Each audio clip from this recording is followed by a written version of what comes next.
All right, so Bengals are down scored midway through the first quarter against the Chiefs.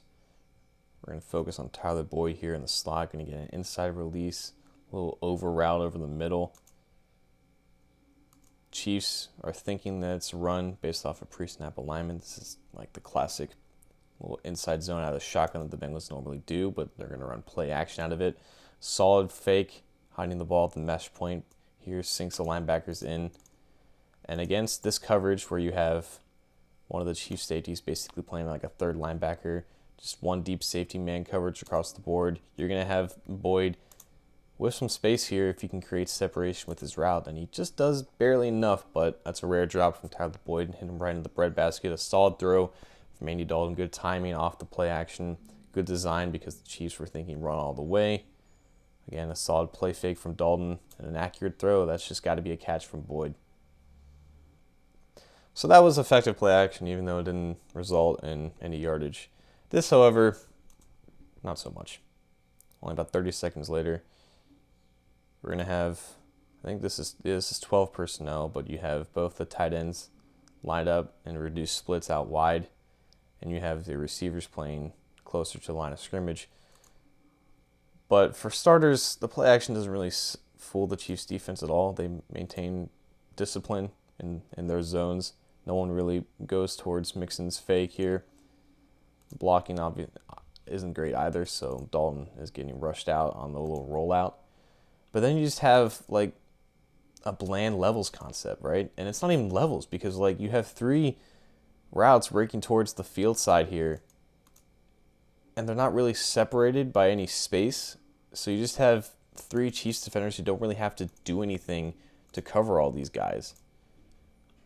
And yeah, you'd like, maybe Dalton to hold this ball a second longer so he can make a throw to Uzoma over these two underneath defenders, but like there's nothing creating space here, I guess. And there's nothing that really challenges the Chiefs defense after the play fake didn't really do its job.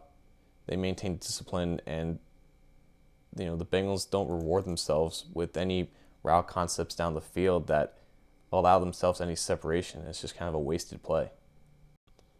If this game wasn't over at this point in time, then it definitely was after this play. Remember talking about the little play action post route that Green and Dalton always run?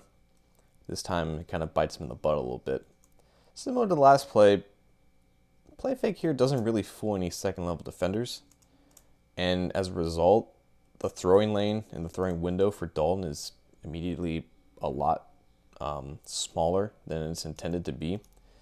Because Green has inside leverage on this cornerback, right? And assuming that if he's able to catch the ball, he'll probably bring it down. But I like the route concept on the other side of the field. You have a vertical route from John Ross. He's carrying the inside corner. And it forces, the boundary corner playing an off coverage here to crash down on Boyd, who's making an out route right at the sticks. And if the second level defenders here aren't fooled by the play action, I'd like to see Dalton come off this read and go to Boyd, because knowing how this route combination would work, Boyd is going to be open here. But he doesn't, and he forces the ball into a window that doesn't exist, and the strong safety of the Chiefs kind of drops back after not being fooled by the play action. Pick six. Next thing you know, the Bengals are down by 30 in the second half. A lot of things went wrong for the Bengals against the Saints, but their play-action passing game wasn't really an issue. Wasn't a lot of examples here, as you saw by the data. There wasn't just a lot of play-action passes for Dalton in these two games, but this was a fun little play. 2nd and 3, late in the first quarter, ball on the 42-yard line. You're going to have not only play-action, but also faking the reverse sweep to the receiver there. I believe that's Erickson. And going back to Joe Mixon in the flat, and there's space created because you have some second level defenders kept honest off the threat of this jet sweep, right? And then you have two vertical routes forcing the cornerbacks and the third level defenders of the Saints to kept honest, and then you just have this guy trying to make a Herculean effort to get over there and minimize what is already a first down. So this is a nice little wrinkle off of play action towards the running back. The Bengals like to target Joe Mixon off of play action, but this added layer forces the defense to work a little bit harder and gains an easy first down. We covered this play earlier this week in the John Ross piece, and it applies here because it's effective play action on the goal line and kind of furthers the point of the other plays we covered with the Rams and Jared Goff. Playing man coverage in the red zone is very dangerous, especially when your second level defenders are dealing with the threat of the run with play action. We're going to have dueling crossing routes, almost a scissors concept in its own, between Tyler Boyd and John Ross. Ross gets that free release inside. He creates separation on his own. And of course, when you have man coverage here, you have no help on this side of the field. Creates an easy throwing window for Andy Dalton. Time is bought because of play action and pass protection. And again, there's confusion, miscommunication in the second level here, and it's just easy separation, easy throw, and catch for Andy Dalton.